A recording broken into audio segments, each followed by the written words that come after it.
Hello friends, my goal channel पर आप सभी का स्वागत है। इससे पहले की वीडियो में हमने जैन धर्म के बारे में अध्ययन किया था, जो कि इससे पहले वाले वीडियो में लोड है। आज का जो हमारा अध्ययन है वो बौद्ध धर्म है। आप लोग जानते हैं कि बौद्ध धर्म के संस्थापक कौन थे? गौतम बुद्ध थे। कौन थे? गौतम बुद्ध थे। इनका जन्म 563 ईसा पूर्व कपिलवस्तु के लुम्बिनी नामक स्थान पर हुआ था। कहाँ हुआ था? कपिलवस्तु के लुम्बिनी नामक स्थान पर हुआ था। टाइपिंग में जरा लुम्बिनी की स्पेलिंग गलत हो गई है, इसके लिए मैं क्षमा चाहती हूँ। तो ये जो लुम्बिनी है ये आज वर्तमान में नेपाल देश में है। अब इनके बारे में जरा सा समझ लें। इनके पिता का नाम शुद्धोदन था, इनकी माता का नाम महामाया था और कहीं कहीं पर माया देवी का भी नाम आता है इनकी माता के नाम में। इनकी पत्नी का नाम यशोधरा था, पुत्र का नाम राहुल था और इनकी जो सौतेली माँ थी प्रजापति गौतमी थी। देखिए 563 ईसा पूर्व में महात्मा बुद्ध का कपिलवस्तु के समीप लुम्बिनी वन में इनका जन्म हुआ था। इनके जन्म के 7वें दिन इनकी माता महामाया यानी माया देवी का क्या हो गया? निधन हो गया। तो इसलिए गौतम बुद्ध का जो पालन पोषण है इनकी सौतेली माँ और मौसी प्रजापति गौतमी ने किया था। यहाँ तक कहा जाता है कि इन्होंने गौतम बुद्ध को स्तनपान भी कराया था और इसी कारण जो कि ये बुद्ध जो है महात्मा बुद्ध गौतम कहलाए। इनके पिता क्या नाम था? शुद्धोदन। ये कपिलवस्तु के क्या थे? राजा थे। और ये किस गोत्र के थे? ये शाक्त क्षत्रिय गोत्र के थे। इनकी माता महामाया यानी माया देवी कोली वंशी थी। इनकी माता महामाया के जन्म की मृत्यु इनके जन्म के 7वें दिन हो गई थी। इसीलिए इनका लालन पालन पोषण उनकी सौतेली माँ प्रजापति गौतमी ने किया। अब देखिए गौतम बुद्ध का जो बचपन का नाम क्या था? सिद्धार्थ था। जब ये ज्ञान प्राप्त कर लिए तब ये गौतम बुद्ध कहलाए, लेकिन इनका बचपन का नाम क्या था? सिद्धार्थ था। ओके। गौतम बुद्ध बचपन से ही उनके मन में आध्यात्मिकता की ओर था और इसीलिए इनके पिता ने इनका विवाह कहीं पे 16 वर्ष दिया, कहीं पे 18 वर्ष दिया है। तो इनका विवाह जो कि 16 या 18 वर्ष की अवस्था में यशोधरा के साथ कर दिया, जिससे इनका एक पुत्र हुआ जिसका नाम क्या रखा गया? राहुल था। तो कहा जाता है कि जब महात्मा बुद्ध का जन्म हुआ था तो इनके पिता के पास एक ऋषि मुनि आए थे और उन्होंने भविष्यवाणी की थी कि ये जो आपका पुत्र है ये भविष्य में एक बहुत बड़ा सन्यासी बनेगा। इसको सुनकर राजा शुद्धोदन का जो हृदय था निराश हो गया, क्योंकि आप जानते हैं कि एक राजा का क्या चाहता है, एक शासक क्या चाहता है कि उसका पुत्र। तो उन्होंने तो फिर से बता रहे हैं कि इस राजा जो कि शुद्धोदन का जो है हृदय या मन निराश हो गया, क्योंकि एक शासक यही चाहता है कि उसका पुत्र भी भविष्य में शासक बने। तो इसलिए उन्होंने गौतम बुद्ध को जो है कि महल में हर दुख से दूर रखा और इसी वजह से कम आयु में ही इनका विवाह हो गया यशोधरा नाम की राजकुमारी से, जिससे उनका पुत्र हुआ। लेकिन आप जानते हैं विधि का लिखा कोई नहीं टाल सकता है, क्योंकि विधि में क्या लिखा था कि ये क्या बनेंगे? बहुत बड़े सन्यासी बनेंगे। विवाह के पश्चात अब एक दिन सिद्धार्थ अपने साम्राज्य में भ्रमण करने के दौरान उन्होंने व्यक्ति जीवन की 4 अवस्थाओं को देखा। यानी एक दिन क्या हुआ, इन्होंने अपने साम्राज्य में घूमने के लिए निकले और उन्होंने बाहर साम्राज्य में व्यक्ति जीवन के यानी जो व्यक्ति जीवन की 4 अवस्थाएं होती है, शैशवावस्था, बाल्य अवस्था, युवा अवस्था, प्रौढ़ावस्था, वृद्धावस्था, यानी उन्होंने 4 अवस्थाओं को देखा। जिसके बाद क्या हुआ, उनका हृदय ये सांसारिक मोह माया से निकल गया और उनके हृदय में वैराग्य उत्पन्न हो गया। क्या क्या देखा? पहला, बूढ़ा व्यक्ति देखा। यानी कि जब वो साम्राज्य में भ्रमण कर रहे थे तो एक बूढ़े व्यक्ति को देखा। इससे पहले उन्होंने कोई बूढ़े नहीं देखा था, विवाह से पहले इन्होंने कोई भी बूढ़ा व्यक्ति को नहीं देखा था कि बूढ़ा होता क्या है। तो जैसे ही इन्होंने बूढ़ा व्यक्ति देखा तो उन्होंने अपने सारथी से पूछा, ये कैसा व्यक्ति है? तो सारथी ने कहा, ये बूढ़ा व्यक्ति है। तो उन्होंने पूछा, क्यों, बूढ़ा क्या होता है? तो सारथी ने कहा कि हमारे जीवन में हर व्यक्ति जो है उस चार अवस्थाओं से, चार पांच अवस्थाओं से गुजरता है। जब जन्म लेता है तो वो शिशु के रूप में होता है, बड़ा होता है तो बालक के रूप में आता है, युवा होता है तो युवा के रूप में सुंदर दिखता है, इसके बाद प्रौढ़ा के बाद वृद्धावस्था आ जाती है। तो सिद्धार्थ ने पूछा सारथी से, क्या मैं भी एक दिन बूढ़ा हो जाऊंगा? तो सारथी ने कहा, हाँ महाराज, एक दिन आप भी बूढ़े होंगे, हम बूढ़े होंगे, जितने व्यक्ति हैं सब एक दिन बूढ़े हो जाएंगे। ये सुनकर सिद्धार्थ का हृदय दुख से भर गया। आगे जाते हैं, देखते क्या एक बीमार व्यक्ति है जो कि लेटा खास रहा है, कमजोर व्यक्ति है। तो उन्होंने पूछा सारथी से, ये कैसा व्यक्ति है? तो सारथी ने कहा, ये व्यक्ति, जब शरीर कमजोर हो जाता है महाराज, शरीर एक समान जीवन में नहीं रहता है। युवावस्था में जो कि शक्तिशाली होता है, आकर्षक शरीर होता है, लेकिन जैसे जैसे हम लोग मतलब जीवन बढ़ता जाता है, जीवन में हम आगे बढ़ते जाते हैं, शरीर में बदलाव आने लगते हैं और वृद्धावस्था में शरीर इतना ज्यादा कमजोर हो जाता है कि उसको अनेक रोग ग्रस्त कर लेते हैं और वो बीमार हो जाता है। सिद्धार्थ को ये वाक्य सुन के बहुत दुख हुआ। आगे जाते देखते हैं कि राम नाम सत्य करके एक शव जा रहा है, अर्थी जा रही है। तो सिद्धार्थ ने पूछा सारथी ऐसे, ये क्या है? तो सारथी ने कहा कि ये शव है। मनुष्य की एक ऐसी अवस्था आती है जब वो उसकी मृत्यु हो जाती है और उसके शरीर को अंतिम संस्कार के लिए आग के द्वारा या जिस विधि के द्वारा शरीर को नष्ट कर दिया जाता है, ये इस तरह की प्रक्रिया को करने के लिए शरीर जा रहा है। तो सिद्धार्थ ने सारथी से पूछा कि क्या मैं भी एक दिन मर जाऊंगा? तो सारथी ने कहा, महाराज अवश्य, जिसने भी जन्म लिया है संसार में एक दिन उसको मरना भी पड़ेगा। जन्म के साथ मृत्यु है, तो जिसने जन्म लिया है, हर प्राणी जिसने भी संसार में जन्म लिया है उसको एक दिन मृत्यु भी प्राप्त करना होगा। इसके बाद सिद्धार्थ आगे बढ़े, देखते क्या है कि एक पेड़ के नीचे समाधि लगा एक सन्यासी बैठा है जो बिल्कुल दुख की चिंता से मुक्त है और भगवान की, ईश्वर की उपासना में लीन है। तो सिद्धार्थ ने सारथी से पूछा, ये कैसा व्यक्ति है? तो सारथी ने कहा, ये वो व्यक्ति है जो सांसारिक दुख को छोड़कर ईश्वर की भक्ति में लीन है, इसको हम सन्यासी कहते हैं। ये सांसारिक दुख से क्या है, अपने को अलग कर दिया है और ईश्वर की उपासना में लीन है, न इसको संसार की दुख की कोई परवाह है, सिर्फ वो ईश्वर को छोड़ दिया। यहाँ तक कि अपने पत्नी और अपने पुत्र राहुल को सोता छोड़कर ये राधी को अपने महल को त्याग दिया, जिसे बौद्ध ग्रंथों में हम महाभिनिषिक्रमण कहते हैं। ज्ञान की खोज में बुद्ध इधर, हाँ, तो 29 वर्ष की अवस्था में इन्हीं सब सांसारिक समस्याओं से व्यथित होकर सिद्धार्थ ने 29 वर्ष की अवस्था में अपने घर को, महल को छोड़ दिया। बौद्ध ग्रंथों में जो इनका गृह त्याग है, इसको हम महाभिनिषिक्रमण कहते हैं।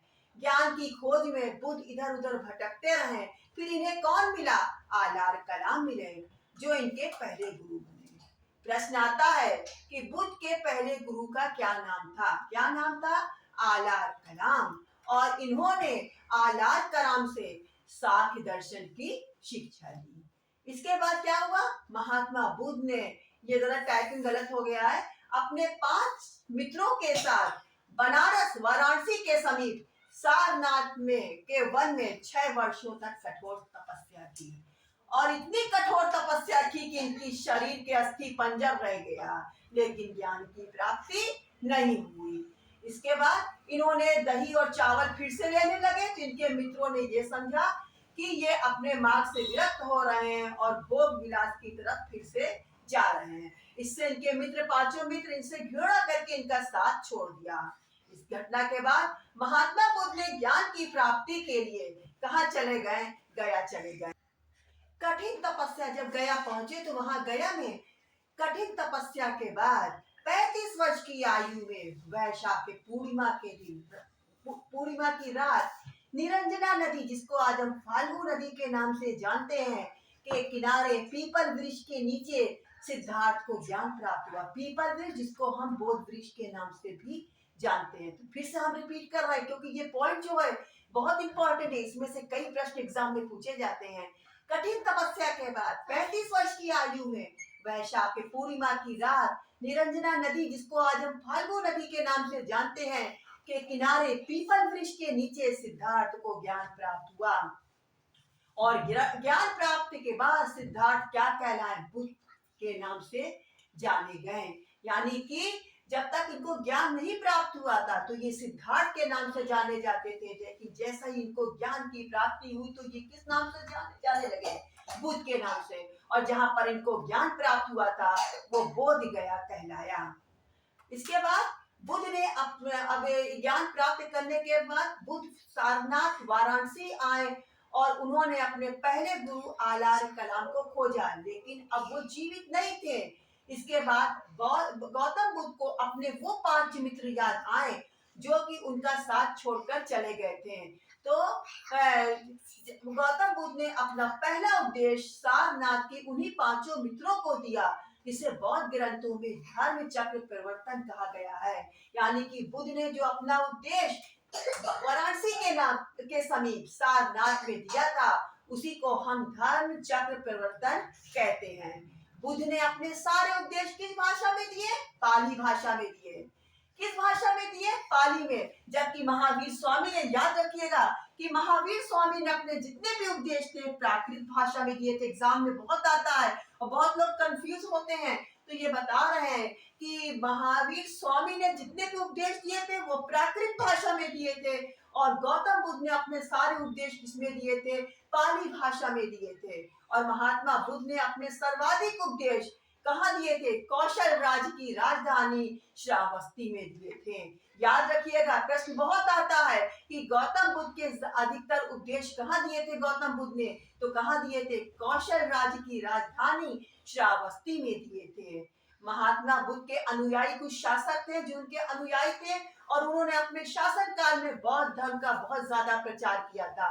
कौन कौन? बिम्बसार, प्रसेनजित और उदयन। अब ये बता दें कि बौद्ध धर्म में शामिल होने की आयु कितनी थी? 15 वर्ष थी। ओके। बुद्ध के जो अनुयायी थे 2 भागों में विभाजित थे। पहला भिक्षुक और दूसरा उपासक। तो फिर याद, हम एक बार रिवीजन करते रहे कि बुद्ध के अनुयायी कितने भागों में विभक्त है? 2 भागों में। नंबर 1 भिक्षुक, नंबर 2 उपासक। भिक्षुक कौन होते थे?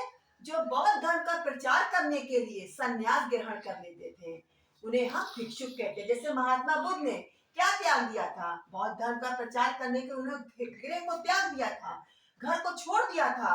तो यानी कि बौद्ध धर्म का प्रचार करने के जो लोग अपना घर छोड़कर सन्यासी हो जाते थे उन्हें भिक्षुक कहते थे। और उपासक कौन होते थे? उपासक वे होते थे जो गृहस्थ जीवन में होते हुए बौद्ध धर्म को अपनाए हुए थे, उनको हम उपासक कहते हैं। महात्मा बुद्ध ने 4 आर्य सत्य बताए हैं। क्या बताए? 4 सत्य। पहला क्या है? दुख। ये संसार दुख से भरा है। पहला क्या बताया है? दुख। दुख क्या है? संसार से भरा है, जो जन्म, जरा, रोग, मृत्यु, शोक, विलास, चिंता तथा निराशा आदि के रूप में प्रकट होता है। प्रत्येक मनुष्य, संसार का जितने भी मनुष्य हैं, सब दुखों से भरे हैं। कहते हैं कि बच्चा रोता हुआ आता है। जब बच्चा जन्म लेता है तो रोता हुआ आता है। क्यों? क्योंकि उसको भूख लगी होती है। उसकी दुख की चिंता क्या होती है? भूख। तो वो रोता हुआ आता है और रोते हुए लोगों को छोड़कर चला जाता है। दुख समुदाय, हर दुख का क्या होता है? कोई ना कोई कारण होता है। दुख निरोध, दुख का निवारण हो सकता है। अब दुख के निरोधक के लिए, को समाप्त करने के लिए महात्मा बुद्ध ने 8 मार्ग बताए हैं, जिसको हम बौद्ध धर्म में अष्टांगिक मार्ग के नाम से जानते हैं। हाँ, तो महात्मा बुद्ध ने दुख को निरोध करने के लिए जो 8 अष्टांगिक मार्ग बताए वो निम्नलिखित हैं। नंबर 1, सम्यक दृष्टि। सम्यक दृष्टि माया मोह का त्याग करके उचित दृष्टि रखना। नंबर 2 है सम्यक संकल्प, उचित वस्तुओं का संकल्प करना।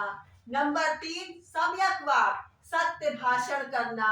नंबर 4, सम्यक कर्मान, कर्मान कहते हैं कर्म करने, अच्छे कर्म को करना। नंबर 5, सम्यक अजीव, ईमानदारी से जीविका चलाना। नंबर 6, सम्यक व्यायाम। नंबर 6, सम्यक व्यायाम यानी कि समुचित व्यायाम या उद्यम करना। सम्यक स्मृति, उचित वस्तुओं का सदैव स्मरण करना। और सम्यक समाधि, चित्त को एकाग्रता प्रदान करना। अब इसके अतिरिक्त महात्मा बुद्ध ने जो कि 10 शील सिद्धांत भी बताए हैं। क्या क्या है इसको हमने स्क्रीन पे तो नहीं टाइप किया, लेकिन हम आप लोगों को अलग से समझा दे रहे हैं। 10 शील सिद्धांत में क्या है? अहिंसा, सत्य, अहिंसा यानी किसी जीव के साथ हिंसा नहीं करना। सत्य, हमेशा सत्य बोलना। अस्तेय, चोरी ना करना। अपिग्रह, संपत्ति का परित्याग कर देना, ज्यादा संपत्ति को एकत्र नहीं करना। ब्रह्मचर्य व्रत, ब्रह्मचारी के रूप में रहना। संगीत और नृत्य का त्याग। अंजन फूल सुव्यवस्थित द्रवों का त्याग। असामयिक भोजन ना करना। सुख शैया का त्याग यानी कि सुख शैया का भी त्याग करना है, और कामनी कंचन का भी त्याग। अब इसके बाद ये बता दें कि जो है जो कि बौद्ध धर्म की जो शिक्षाएं हैं, कुछ हम पॉइंट्स बता दे रहे हैं कि ये वेदों को मानता है, लेकिन यज्ञ और बलि में ये अविश्वास करता है। कर्मवाद और पुनर्जन्म में ये विश्वास करता है। ये अनीश्वरवादी है। और अब जो कि आगे देखें बौद्ध धर्म के प्रचार के लिए क्या क्या आगे संगीतियां हैं। बौद्ध धर्म में त्रिरत्न है। बौद्ध धर्म में त्रिरत्न है। नंबर 1 बुद्ध, देखिए इंग्लिश में टाइप हो गया है बुद्ध। नंबर 2 धम्म और नंबर 3 संघ। बौद्ध धर्म में त्रिरत्न है। नंबर 1 बुद्ध, नंबर 2 धम्म और नंबर 3 संघ। यानी इसका मतलब क्या है? बुद्ध, बुद्धम शरणं गच्छामि। धम्म, धम्मं शरणं गच्छामि। संघम शरणं गच्छामि। तो मिला के क्या हुआ? बुद्धम शरणं गच्छामि, धम्मं शरणं गच्छामि, संघम शरणं गच्छामि। यानी कि मैं बुद्ध, धर्म और संघ की शरण में जाता हूँ। अब बुद्ध के जीवन से कुछ संबंधित बौद्ध धर्म के प्रतीक हैं, वो इस प्रकार है। इसको बहुत ज्यादा इंपॉर्टेंट रखिएगा, क्योंकि एग्जाम में सवाल प्रश्न बहुत पूछे जाते हैं। जैसे कि जन का जो प्रतीक चिन्ह क्या है? कमल और सांड। गिरे क्या? घोड़ा, क्योंकि वो लास्ट में जब घर छोड़े थे तो घोड़े से आए थे, और घोड़े को सारथी को देकर ये जंगल वन में पैदल चले थे। उनका लास्ट जो था, जब घर अपने घर को त्याग किया था, गिरे त्याग, तो घोड़ा पे आए थे। ज्ञान, पीपल के वृक्ष के नीचे ज्ञान की प्राप्ति हुई थी, जिसको हम बोधि वृक्ष कहते हैं। निर्वाण देखिए टाइप हो गया, अड़ा के बजाय ना आ गया है, निर्वाण पद चिन्ह यानी। और मृत्यु का क्या मतलब है? स्तूप। 80 वर्ष की आयु में, यानी कि गौतम बुद्ध ने 45 वर्ष तक बौद्ध धर्म का प्रचार किया है, और 80 वर्ष की आयु में 483 ईसा पूर्व में कुशीनगर में बुद्ध का क्या हो गया? निधन हो गया। कुशीनगर आज वर्तमान में उत्तर प्रदेश में है। तो 80 वर्ष की आयु में 483 ईसा पूर्व में कुशीनगर में महात्मा बुद्ध का निधन हुआ, जिसे बौद्ध परिनिर्वाण के नाम से जाना जाता है। किस नाम से? बौद्ध परिनिर्वाण के नाम से। ये माफ कीजिएगा, टाइपिंग में निर्वाण है कहा गया है। निधन के पश्चात बुद्ध की जो अस्थि के अवशेषों को भारत के 8 स्थानों पर स्थापित करके उन पर क्या बनवाया गया है? स्तूप बनवाया गया है। और इन 8 स्तूपों पे सबसे बड़ा जो स्तूप है वो सांची का स्तूप है जिसका निर्माण अशोक मौर्य शासक अशोक ने करवाया था। ओके। महात्मा बुद्ध की मृत्यु के बाद बौद्ध धर्म के प्रचार और प्रसार के लिए 4 बौद्ध संगीतियों का आयोजन किया गया। अब इसको हम क्रम वाइज बता दे रहे हैं। पहली जो बौद्ध संगीति हुई है 400, देखिए टाइपिंग में 84 है लेकिन 83 है, ये हमें करेक्शन हो गया है। 483 ईसा पूर्व, 3 लिखा है, 4 की जगह 3 है। 483 ईसा पूर्व में हुई थी। कहाँ हुई थी? राजगृह में हुई थी। शासक कौन था? अजातशत्रु था। और पहली बौद्ध संगीति का जो अध्यक्ष था महाकश्यप था। दूसरी बौद्ध संगीति ठीक पहली बौद्ध संगीति के 100 वर्ष बाद, देखिए वो 484 लिखा है लेकिन 483 ईसा पूर्व है, तो 100 वर्ष पश्चात 383 ईसा पूर्व वैशाली में हुई थी। कहाँ हुई थी? वैशाली में। शासक कौन था? कालाशोक। और अध्यक्ष कौन थे? सबाकामी थे। तीसरी बौद्ध संगीति 255 ईसा पूर्व में हुई थी। कहाँ हुई थी? पाटलिपुत्र में हुई थी। शासक कौन था? अशोक का शासनकाल था। और तीसरी बौद्ध संगीति का अध्यक्ष जो था वो मोंगलीपुत्र तीसरे था। और चौथी बौद्ध संगीति जो है ईस्वी की प्रथम शताब्दी यानी प्रथम ईस्वी में हुई थी। कहाँ हुई थी? कुंडलवन, जो आज कश्मीर के नाम से जानते हैं। किसका शासन था? कनिष्क का शासन था। और अध्यक्ष कौन थे? वासुमित्र अध्यक्ष थे और अश्वघोष जो है उपाध्यक्ष थे। ओके। बौद्ध धर्म भी 2 भागों में बढ़ गया। जैसे कि जैन धर्म 2 भागों में बटा था महावीर स्वामी की मृत्यु के बाद, दिगंबर और श्वेतांबर में। उसी प्रकार चौथी बौद्ध संगीति जो कि ईस्वी की प्रथम शताब्दी में हुई थी, कुंडलवन में हुई थी, कनिष्क के शासन काल में हुई थी। और उसके जो अध्यक्ष थे कौन कौन से थे? वासुमित्र और उपाध्यक्ष अश्वघोष। के पश्चात बौद्ध धर्म भी हमारा 2 भागों में बढ़ गया। पहला कहलाया हीनयान, दूसरा कहलाया महायान। पहला क्या कहलाया? हीनयान। और दूसरा क्या कहलाया? महायान। हीनयान जो कि बौद्ध धर्म का प्राचीन रूप है और महायान बौद्ध धर्म का नवीन रूप है। हीनयान में क्या है? इसका मार्ग कठोर है। इसमें जो कि मोक्ष की प्राप्ति का जो मार्ग है कठोर है, इस कारण बहुत कम ही लोग मोक्ष की प्राप्ति कर सकते हैं। जबकि महायान में क्या है? इसका यानी कि इसमें वैराग धारण करना पड़ेगा, गृह त्याग करना पड़ेगा। तो इतना मार्ग कठोर है कि इसमें बहुत कम ही लोग मोक्ष प्राप्त कर सकते हैं। जबकि महायान में क्या है? इसका मार्ग क्या है? सरल है और इसके द्वारा अधिक लोग मोक्ष प्राप्ति कर सकते हैं, गृहस्थ जीवन में भी रहकर मोक्ष की प्राप्ति कर सकते हैं। फिर हीनयान का कहना है, हीनयान संप्रदाय का, कि ये बुद्ध को अलौकिक गुण वाला पुरुष मानते हैं, एक अलौकिक गुण वाला। जबकि महायान वाले बुद्ध को क्या मानते हैं? भगवान के रूप में मानते हैं। फिर हीनयान का संप्रदाय के लोग जो है ये बुद्ध के प्रतीकों की पूजा करते हैं। जैसे हमने बताया था, कमल, सांड, घोड़ा, पद चिन्ह, स्तूप की पूजा करते हैं। और ये लोग क्या करते हैं? बुद्ध की प्रतिमा की पूजा करते हैं, यानी बुद्ध को भगवान बनाकर मानकर उसकी प्रतिमा की पूजा करते हैं। फिर क्या है?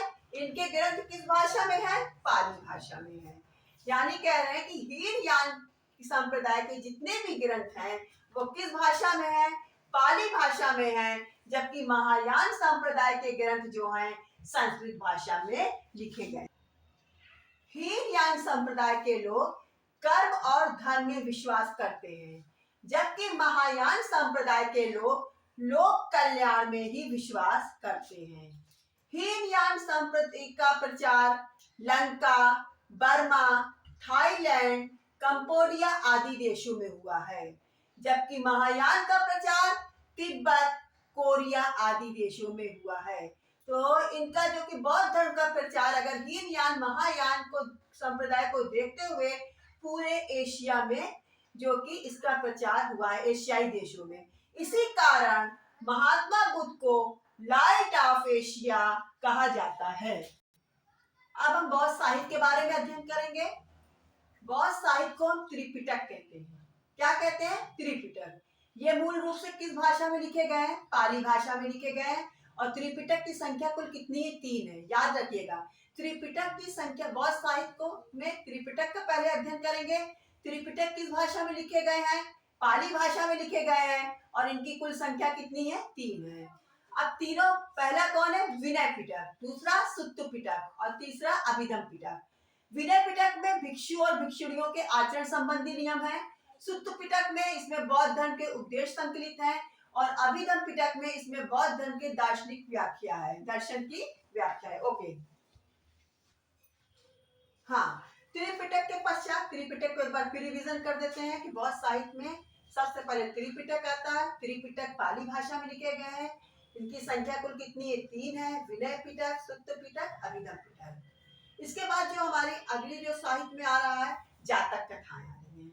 ये मूल रूप से ये भी किसमें लिखे हुए हैं? पाली भाषा में लिखे गए हैं। और इनकी संख्या 549 है। इसमें महात्मा बुद्ध के पूर्व जन्म की क्या है? कथाएं। प्रश्न आता है कि महात्मा बुद्ध के पूर्व जन्म की कथाएं किस ग्रंथ में लिखी है? तो किसमें? जातक कथाएं। या जातक कथाएं किससे संबंधित है? तो महात्मा बुद्ध के पूर्व जन्म की कथाएं हैं। फिर दूसरा आता है बुद्ध चरित्र। इसकी रचना की ये संस्कृत भाषा का ग्रंथ है। किसमें लिखा गया है? संस्कृत भाषा में लिखा गया है। और इसकी रचना किसने की थी? अशोक घोष ने की थी। चौथी बौद्ध संगीति का उपाध्यक्ष अशोक घोष, यानी कि इसकी रचना किसने की थी? अशोक घोष ने की थी। और इस ग्रंथ में गौतम बुद्ध के जीवन तथा शिक्षाओं का क्या है? वर्णन है। और बुद्ध चरित्र को ही हम बौद्ध धर्म की बाइबिल के नाम से जानते हैं, या बुद्ध चरित्र को बौद्ध धर्म की बाइबिल की संज्ञा दी जाती है। प्रश्न आता है कि निम्न में से कौन सा ग्रंथ बौद्ध धर्म की बाइबिल कहा जाता है? तो बुद्ध चरित्र को हम बौद्ध धर्म की बाइबिल कहते हैं, या बाइबिल की संज्ञा दी जाती है। अब इसके बाद जो हमारा आ रहा है धम्मपाद। धम्मपाद ये भी ग्रंथ पाली भाषा में लिखा है। और इसको तो हम बौद्ध धर्म की क्या कहते हैं? गीता कहते हैं इसको। यानी कि धम्मपाद किस भाषा में लिखा गया है? पाली भाषा में लिखा गया है। और इसको बौद्ध धर्म की गीता कहा जाता है। तो बौद्ध साहित्य का अध्ययन करने से निष्कर्ष यही निकलता है कि बौद्ध धर्म के चाहे उपदेश हो गौतम बुद्ध के, चाहे साहित्य हो, सब किस भाषा में लिखे गए हैं? अधिकतर पाली भाषा या संस्कृत भाषा में लिखे गए हैं। ओके, हाँ, महात्मा बुद्ध की मृत्यु के पश्चात भारत के भिन्न भिन्न स्थानों पर 8 स्तूपों का निर्माण करवाया गया है, जो इस प्रकार है। कौन कौन लोगों ने, किन किन शासकों ने स्तूपों का निर्माण कराया? 8 स्तूपों का निर्माण हुआ है। और जिन नरेशों ने, जिन शासकों ने कराया है, उनके नाम इस प्रकार हैं। नंबर 1, मगध का नरेश अजात शत्रु। वैशाली के लिच्छवी शासकों ने, रामगाम के कोली, कपिलवस्तु के शाक, अलकप्पम के बुली, बेड़द्वीप के ब्राह्मण, पावा के मल और पिपलिन के मौर्य ने स्तूपों का निर्माण कराया। अब महात्मा बुद्ध के प्रमुख शिष्य में से कौन कौन है? उनका सबसे प्रिय शिष्य कौन था? आनंद था। महात्मा बुद्ध का सबसे प्रिय शिष्य, क्योंकि जितनी भी शिक्षाएं अगर हम महात्मा बुद्ध की पढ़ते हैं तो वो किसको, महात्मा बुद्ध किसको संबोधित करके बता रहे? आनंद। तो महात्मा बुद्ध के सबसे प्रिय शिष्य आनंद, सारिपुत्र, उपाली, देवदत्त, मुनि, बिंबिसार, प्रसेनजित आदि थे, जिन्होंने बौद्ध धर्म के प्रचार में बहुत अकथनीय और उल्लेखनीय सहयोग किया। तो आज हमारा ये बौद्ध धर्म के बारे में जितने महत्वपूर्ण तत्व थे, हमने उसके अध्ययन कर लिया है। और आप लोगों को हमारा जो आज का अगर वीडियो पसंद आया हो तो सब्सक्राइब करें, लाइक करें और शेयर करें। धन्यवाद।